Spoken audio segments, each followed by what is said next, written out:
5 चरणों का चुनाव हो गया है और 5 चरणों के चुनाव में पूरे देश के अंदर अलग अलग राज्यों में मुझे जाने का अवसर प्राप्त हुआ।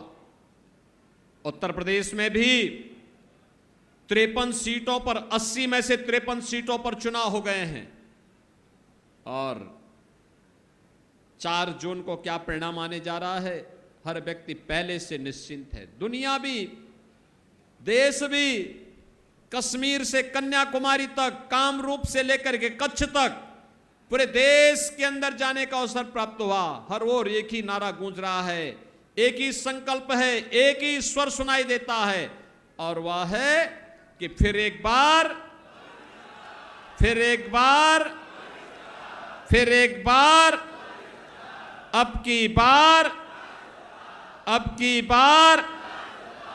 जब 400 पार की बात हम करते हैं तो समाजवादी पार्टी को चक्कर आने लगता है, क्योंकि बहनों और भाइयों 400 सीटों पर तो उसने कभी सपने में भी चुनाव लड़ने की नहीं सोचा है। 400 सीटों पर तो चुनाव ही नहीं लड़ी है, इसलिए बोलते हैं क्या 400 पार पा जाएंगे। जनता जनार्दन कहती है हां पाएंगे, और जनता जनार्दन के द्वारा तो यह भी कहा जाता है कि जो राम को लाए हैं, जो राम को लाए हैं,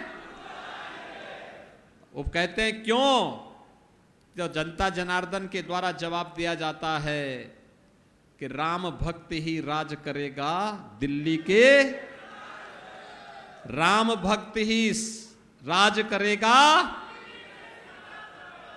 और इस समय सबसे बड़े राम भक्त हैं नरेंद्र मोदी।